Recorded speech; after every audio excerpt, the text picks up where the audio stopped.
Assalamualaikum warahmatullahi wabarakatuh. Bismillahirrahmanirrahim. Assalamualaikum warahmatullahi wabarakatuh. Alhamdulillah wassalatu wassalamu ala Rasulillah Sayyidina wa Maulana Muhammad ibn Abdullah wa ala alihi wa sahbihi wa man tabi'ahu wa mawala. Allahumma salli ala Sayyidina Muhammad wa ala ali Sayyidina Muhammad. Assalamu alayka ya Rasulullah. Allahumma faqihna fid din wa 'allimna at-ta'wil warzuqna fahmal mursalin. Allahumma aftah lana futuhal arifin. Bang Alvin Firdaus beserta seluruh tim yang ada di Pontianak, tim yang ada di Pekanbaru, Riau, bapak-bapak, ibu-ibu, abang, kakak, adik, sahabat hijrah bersama Ustadz Abdul Somad. Mudah-mudahan selalu dalam keadaan sehat, zahir dan batin, diberikan Allah istiqomah iman dan Islam, kebaikan dunia akhirat. Amin ya rabbal alamin.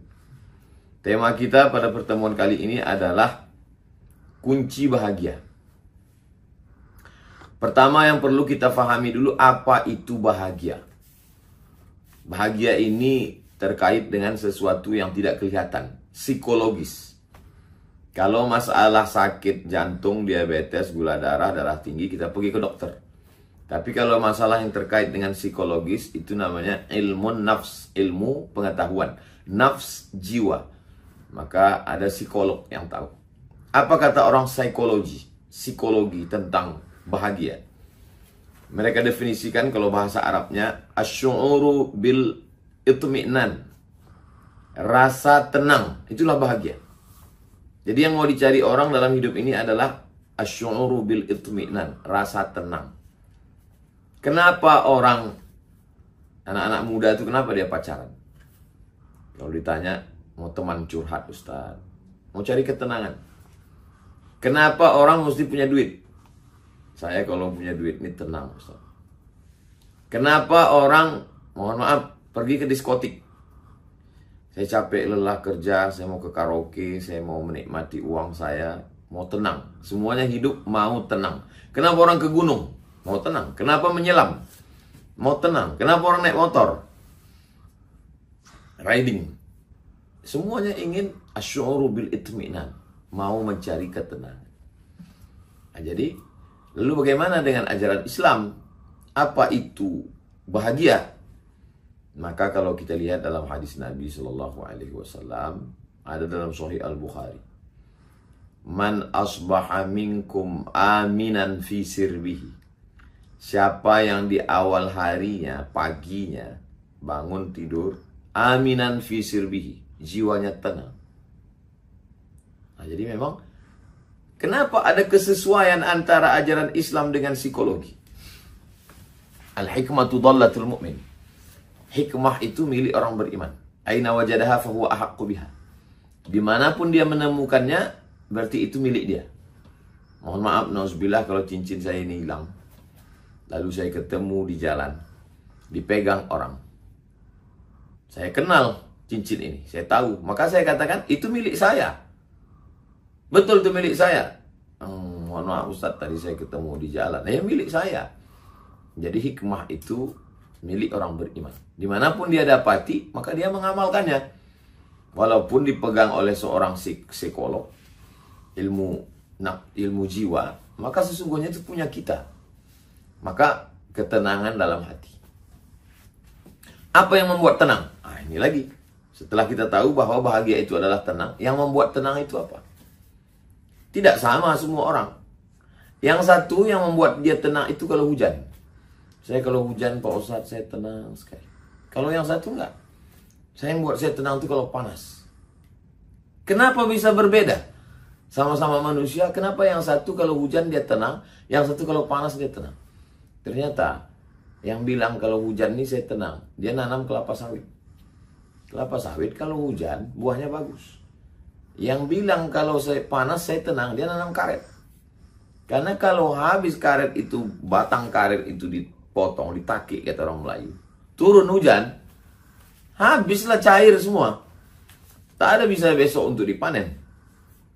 Orang yang sama, tinggal di tanah yang sama, standar bahagianya berbeda. Yang satu kalau udah panas, aduh senang sekali saya panas. Yang satu kalau udah hujan, kalau udah panas, aduh Kenapa dia senang panas? Dia jual es krim. Dia jual es buah. Tapi yang satu kalau udah hujan, senang sekali dia. Karena kebetulan dia bercocok tanam. Jadi, kenapa orang mendapatkan ketenangan yang berbeda? Karena motivasi yang berbeda.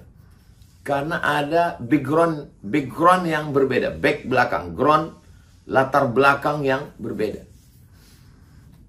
Apa yang menenangkan hati pedagang? Modal serendah-rendahnya dengan untung setinggi-tingginya.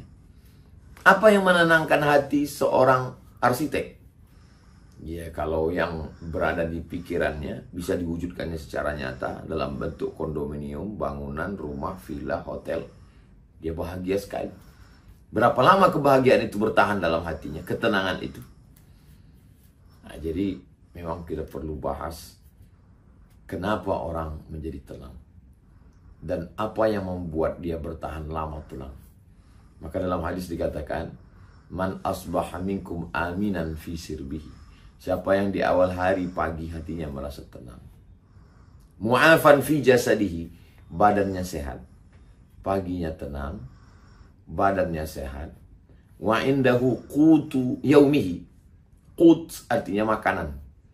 Makanan pokok. Lebih khusus lagi ut. Pakai wauta. Qut artinya makanan pokok. Ada yang dimakan hari ini. Faka'annama hizat lahu dunya bihadafiriha. Maka dialah pemilik dunia beserta isinya. Jadi standar bahagia dalam Islam itu simpel sekali. 3 saja. Hati tenang. Badan sehat. Ada yang dimakan. Maka kitalah pemilik dunia. Apa yang perlu kita pikirkan? Jangan terlalu larut melihat masa lalu. Sedih berkepanjangan. Jangan terlalu cemas melihat masa akan datang. Ketakutan yang tak berhenti. Memicu asam lambung. Naik darah tinggi, jantung koroner, gula darah, detak jantung, emosi tidak stabil. Nikmati saja yang ada sekarang. Bangun tidur, alhamdulillahilladzi ahyana ba'dama amatana wa ilaihin nusyur. Lihat, alhamdulillah badan sehat. Ada yang bisa dimakan hari ini? Makan. Faka'annama hizat lahu dunya bihadzafiriha. Maka engkaulah pemilik dunia beserta isinya. Berapa banyak orang kaya? Jangankan bayar dokter spesialis, dokter pribadi. Rumah sakit bisa dia beli. Tapi kesehatan tak bisa dibeli. Kita bisa beli tempat tidur yang harganya 100 juta. Pergi ke mall nampak 100 juta. Orang-orang kaya tuh upil sama dia 100 juta. Tapi ada yang tidak bisa dibeli. Apa? Tidurnya nggak bisa dibeli. Tempat tidurnya bisa, tapi tidurnya tidak. Kebahagiaan adalah ketika kita bisa menikmati apa yang bisa kita nikmati sekarang. Tidak terlampau melihat masa lalu. Adapun masa lalu yang penuh dosa, maksiat, kita bertaubat. Mandi taubat, sholat sunat taubat, istighfar, minta ampun pada Allah. Lalu kemudian masa kecil penuh penderitaan. Anggap itu sebagai bagian dari pendidikan. Husnuzon pada Allah. Allah ingin mental kita menjadi orang yang kuat. Menjadi orang yang tegar. Lebih berserah diri pada Allah, dekat kepada Allah. Adapun yang masa akan datang, berapa banyak orang sudah siapkan kos-kosan 100 pintu untuk persiapan pensiun, saking takutnya. Kenapa orang korupsi? Karena takut. Kenapa orang main proyek? Karena takut. Takut nanti nggak makan setelah pensiun, takut anak nanti tidak sekolah, takut. Pada sesuatu yang tidak mesti ditakutkan. Allah sudah menjamin, wa ma min dabbatin fil ardi illa 'ala Allah rizquha. Segala sesuatu ini dijamin Allah SWT rezekinya, dan kita ada usaha dan ikhtiar. Anak-anak kita ini kita sadarkan saja bahwa kamu saya sekolahkan, dikasih modal secukupnya, dikasih mata kail pancing dengan batang pancing dengan tali pancing. Ikan satu lautan itu milikmu akan diberikan Allah Subhanahu wa taala. Jadi kita tanamkan itunya. Bukan kita siapkan, nah ini kulkas penuh untuk kamu. Dimakannya habis. Masak, habis. Tapi kita katakan, lautan beserta telur ikan beserta isinya itu semua dari Allah untuk kamu. Aku cuma bisa memberikan pancing ini saja. Kita tidak boleh juga meninggalkan mereka dalam keadaan miskin, susah, melarat. Antada'ahum 'allatan yatakaffafuna 'alan nas. Jangan tinggalkan mereka dalam keadaan miskin, susah, melarat, meminta-minta kepada manusia. Menurut hadis yang pertama ini 3 saja. Aminan fi sirbihi, hati dalam keadaan tenang. Mu'afan fi jasadihi, badan dalam keadaan sehat. Indahu qutu yaumihi, ada yang bisa dimakan. Faka'annama hizat lahu dunya bihadafiriha. Dialah pemilik dunia beserta isinya. Dialah orang yang paling bahagia. Nabi tidak ada menyebut satu hadis tentang bahagia. Tidak begitu. Coba sebutkan satu hadis solat dari takbiratul ihram, iftitah, fatihah, ayat, ruku, i'tidal, sujud, duduk antara sujud, sujud lagi, tegak lagi, fatihah, ayat, ruku, i'tidal, sujud, duduk antara sujud, sujud, tasyahud, salam. Nggak ada. Jadi tema mengkaji ayat hadis itu adalah tematik. Dikumpulkan ayat, hadis, beberapa hadis dalam satu tema. Makanya kalau ada orang yang ngomong, tunjukkan saya mana hadisnya dalam masalah ini. Itu satu sisi kelihatannya ilmiah, tapi sebenarnya orang ini tidak ilmiah karena dia nggak ngerti. Mana ada satu hadis membahas satu ibadah. Semua kajian itu tematik. Begitu juga dengan bahagia ini. Jadi kumpulkan beberapa ayat hadis Nabi, bagaimana sahabat, urutannya ayat Quran, hadis Nabi, sahabat Nabi, tabi'in, kalangan salaf, baru ulama mutaakhirin, baru ambil satu kesimpulan. Nah, tentang ayat Al-Quran, hadis Nabi berkaitan dengan dalam kitab Sunan At-Tirmidzi. Min sa'adatil mar'i. Dari maksudnya bukan semuanya. Di antara yang menyebabkan orang itu bahagia. Yang pertama, al-jarus soleh. Tetangga yang soleh. Jadi kalau kita punya tetangga yang soleh, kita bahagia. Kenapa? Karena dengan punya tetangga yang soleh itu kembali kepada definisi yang awal. Asy'ur bil itminan. Kita merasa tenang. Saya pergi 3 hari 3 malam.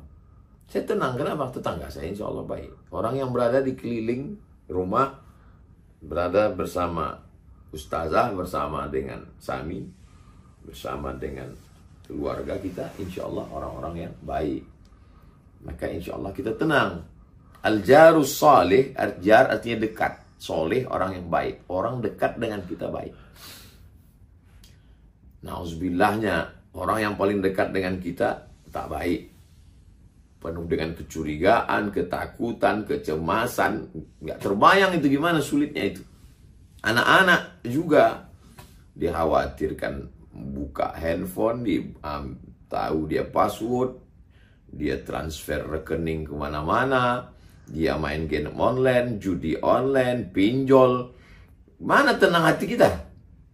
Kawan di kantor juga begitu, penuh dengan kecurigaan. Makna jarus soleh, jar selalu diartikan jiran, tetangga. Jar artinya orang yang dekat dengan kita. Siapa orang dekat dengan kita? Ring 1, ring 2, ring 3. Ring 1, istri, anak, orang tua, saudara kandung.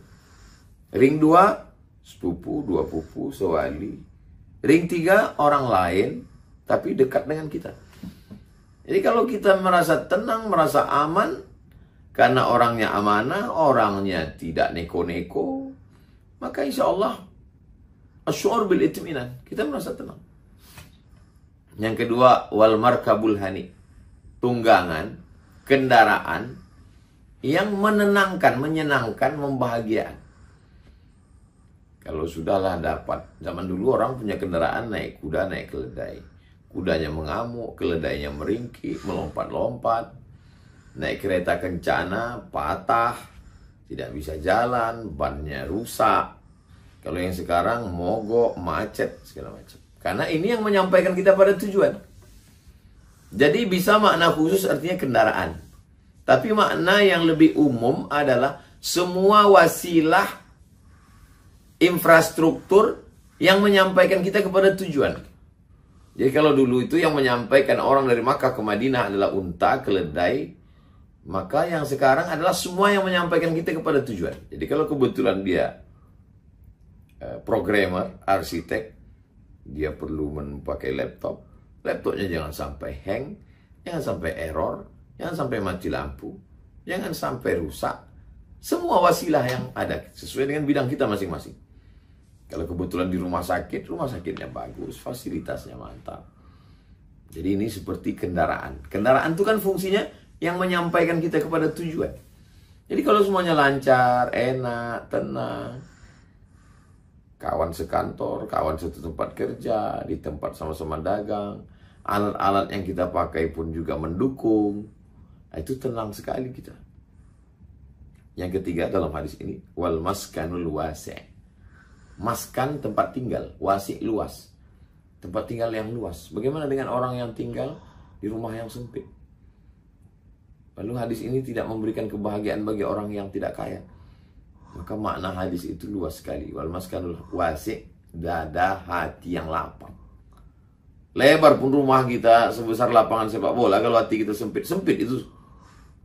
Tinggi kita tinggal di kondominium lantai 20, tapi kalau hati kita sempit, melihat ke bawah tuh mau terjun, nauzubillah. Tapi kalau hati kita lapang, walaupun rumah itu sempit. Berapa banyak saudara-saudara kita yang rumahnya sempit tapi hatinya lapang. Berapa banyak pula yang rumahnya lapang hatinya sempit. Ngomong tidak terkendali, pikiran sempit. Makanya Nabi Musa alaihissalam minta hati yang lapang. Rabbi syrah li sadri. Berikan aku hati yang lapang. Setelah hati lapang, wa yassir li amri. Mudah urusan. Setelah mudah urusan, wahlul 'uqdatam min lisani. Kalau bicara, orang faham. Yafqahu qawli, orang paham. Kenapa orang nggak paham? Karena ngomongnya nggak beraturan, tidak sistematis, nggak jelas, asbun. Kenapa ngomongnya tidak jelas? Karena urusannya sulit, jelimet, ribet, susah, payah. Kenapa urusannya sulit? Karena hatinya sempit. Makanya kata Allah kepada Nabi SAW, alam nashrah laka sadrak. Apakah belum kami lapangkan dadamu? Wa rafa'na laka dzikrak. Kami angkat bebanmu.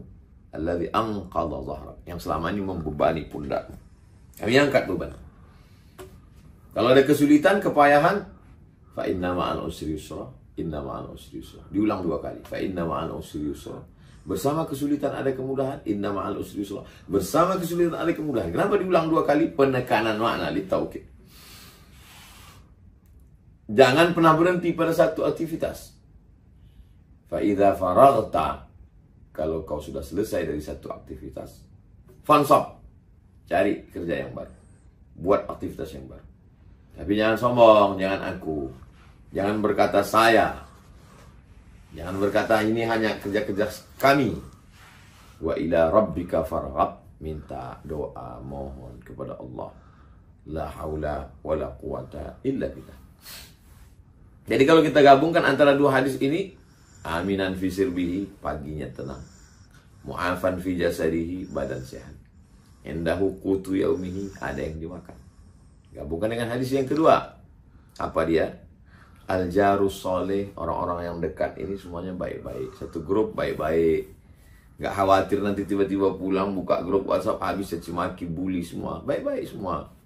Tetangga, sahabat, anggota keluarga. Wal markabul hani. Wasilah, jalan, sarana prasarana yang dipakai untuk mencapai tujuan ini semuanya lancar. Wal maskanul wasi', hati yang lapang. 6. Nah, kalau kita dapatkan kelapangan, kebaikan itu, insya Allah wasilah untuk menjadi hati menjadi tenang. Apakah dengan ini semua hati menjadi tenang? Belum tentu. Karena hati bukan punya kita. Hati punya Allah. Berapa banyak orang yang begitu dapat sesuatu yang baru, mobil baru, rumah baru, motor baru, jam baru, HP baru, senang, tenang. Tapi baru sampai 1 jam udah susah lagi. Nah, yang kita mau pertahankan ini bagaimana asy'ur bil itminan, rasa tenang itu berkepanjangan, berkesinambungan. Tidak terhenti dia. Itu yang mau kita inginkan. Dan ketenangannya ini adalah ketenangan yang datang dari Allah. Karena orang dengar lagu dangdut juga tenang. Orang pakai narkoba juga tenang, ngisap ganja juga tenang. Orang pakai sabu-sabu juga tenang. Orang yang sedang pesta ngelem pun tenang juga. Tapi apakah ketenangan itu? Bukan. Ketenangan yang dari mana? Ala bidzikrillah. Dengan banyak ingat kepada Allah. Tatma'innul qulub. Dengan banyak ingat kepada Allah, hati menjadi tenang. Itu yang ke-7. Saya justru menggunakan, mestinya ini di awal ayat Quran ini. Ala bidzikrillahi tatma'innul qulub. Dengan banyak ingat Allah, hati menjadi tenang. Tapi saya urutkan justru yang ke-7, pamungkasnya. Kenapa? Karena semua yang 6 tadi adalah penyebab tenang. Tapi puncak ketenangan itu datang dari mana? Ini hanya sebabnya saja. Kenapa orang tenang? Karena ada makan. Kenapa ada tenang? Karena kendaraannya lancar. Kenapa dia tenang? Karena tetangganya baik. Kenapa dia tenang? Karena hatinya lapang. Kenapa dia tenang? Karena rumahnya luas. Ada karena. Tapi ada yang lebih besar daripada karena itu, sebab itu. Siapa dia? Allah. Allah yang membuat tenang. Apakah karena ada lalu tenang, atau kalau sudah tenang semuanya? Nah ini, itu hanya bisa dirasakan oleh orang yang tenang. Saya Ustadz, kendaraan ada, lancar, ada drivernya, tapi saya nggak tenang juga. Rumah saya lapang, tapi saya nggak tenang juga. Kawan-kawan saya semua baik-baik, anak-anak buah saya semua baik, tapi saya tetap tenang juga. Yang dimakan alhamdulillah ada Pak Ustadz. Yang kan untuk 1 hari, sebulan, setahun, 7 keturunan pun ada, tapi tidak juga tenang. Badan saya alhamdulillah sehat, tidak juga tenang. Berarti yang ke-7 itu tidak ada, tidak ingat Allah. Orang kalau ingat sama Allah, dia akan tenang. Kenapa? Karena aku ini kan diciptakan Allah. Apa yang terjadi besok pagi diatur Allah. Takdir hidupku sudah dituliskan Allah di Lauhul Mahfuz. Kalau datang sesuatu yang tidak menyenangkan hatiku, sakit, musibah, semua yang tidak menyenangkan, berarti Allah ingin menghapuskan dosaku. Mungkin amalku belum cukup. Mungkin Allah ingin aku dapat yang pahala bighairi hisab. Selalu ada kata mungkin. Setan tidak bisa membisikkan sesuatu ke dalam hatiku. Inna syaitana ya'idukumul faqra. Setan selalu membisikkan kurang. Itulah yang membuat kita tidak tenang itu. Kau kurang cantik, kau kurang putih, kau kurang tinggi. Kau mesti pakai skincare ini, ngutang pun gak apa-apa. Kau mesti pakai kendaraan ini, baru orang melihat kau kagum. Masa kau orang kaya penampilannya begini aja? Kau mesti begini, kau mesti begini. Itulah yang dilawan itu semua. Makanya kembalinya adalah kepada ala bi dzikrillah. Zikir mulut. Subhanallah, subhanallah, subhanallah. Itu zikir. Tapi juga pikir, berfikir, tafakkur. Nyebut. Astagfirullahaladzim. Allahumma salli ala sayyidina Muhammad wa ala ali Muhammad. Tapi juga berfikir. Apa yang ku cari? Aku sudah dapat. Kalau diperturutkan dunia ini mana pernah ada selesainya. Hiduplah di ruangan, waktu, tempat. Allah ciptakan 2. Satu ruang, satu waktu. Di ruang yang kita sedang ada, di waktu yang kita sedang ada, nikmatilah itu. Jangan mundur ke masa lalu, jangan terbang ke masa depan. Kalau kata orang Minangkabau, siku capang, siku cape, siku tabang, siku lape. Yang lalu sudah lewat, yang akan datang belum jelas. Yang sekarang ini aja nikmati. Kita selalu menikmat mata kita. La tamuddanna ainaika ila ma mata'na bihi. Jangan kau ulurkan biji matamu ke orang yang kami berikan menurut engkau nikmat. Padahal dia sendiri pun belum tentu nikmat bagi dia. Orang yang naik mobil mahal, jalan di jalan tol yang mulus, pakai driver supir dengan tenangnya di belakang. Melihat di tepi jalan tol sawah padi sedang menguning. Di tengah sawah ada satu pondok. Di pondok itu ada seorang suami istri dengan anaknya sedang makan siang. Sayur kangkung, ikan asin, sambal belacan, sambal terasi. Apa kata orang yang di mobil mewah? Bahagianya mereka bisa makan siang bersama. Saya di sini, istri saya di sana, anak saya di sana. Saya tidak bahagia, kata dia. Kata orang yang ada di pondok itu, pas ngeliat mobil meluncur di tol itu, apa kata mereka? Papa, kata istrinya. Bahagia ya bapak yang lewat itu. Dia punya mobil, dia punya enak. Andai kita bisa mereka. Padahal kedua-dua orang ini bahagia. Kalau dia berzikir. Yang di mobil itu bahagia. Anakmu yang sedang jauh itu, kau selalu bisikkan video call, telepon dia. kau belajar yang baik di sana ya. Istrinya mencari nafkah. Nanti kan ada waktu juga bertemu. Nikmati apa yang sedang kau beri. Allah beri sedang sekarang. Allah beri kau dua. Pertama, Allah beri kau ruang, Allah beri kau waktu. Allah ingin memakai engkau duduk di situ. Pakailah nikmat itu. Dan yang sedang di pondok itu juga bahagia. Kalau mereka berzikir. Allah SWT, kalau dilebihkannya rezekimu lebih daripada ini, boleh jadi kau tak sholat lagi. Setelah usaha dan ikhtiar. Jangan ini melegitimasi kemalasan kita. Jadi kita semua bahagia sesuai dengan saya bahagia. Saya dengan segala kekurangan saya katakan bahwa saya bahagia. Saya bahagia mengajar. Saya bahagia bisa bersama dengan Bang Alvin Firdaus, dengan tim UAS. Bisa memberikan apa yang saya beri. Yang saya tak punya, saya tak bisa beri. Saya tak bisa kasih duit, saya tak bisa kasih harta. Saya bahagia dengan santri-santri. Dengan segala kekurangan saya tidak bisa full di pondok. Tapi saya bahagia. Saya sempat luangkan waktu untuk duduk membacakan Jalalain. Saya bahagia di setiap Rabu subuh saya bisa duduk dengan jamaah. Apa yang ada ruang waktu kita sekarang, kita nikmati. Ada satu ungkapan. Man as'adun nas.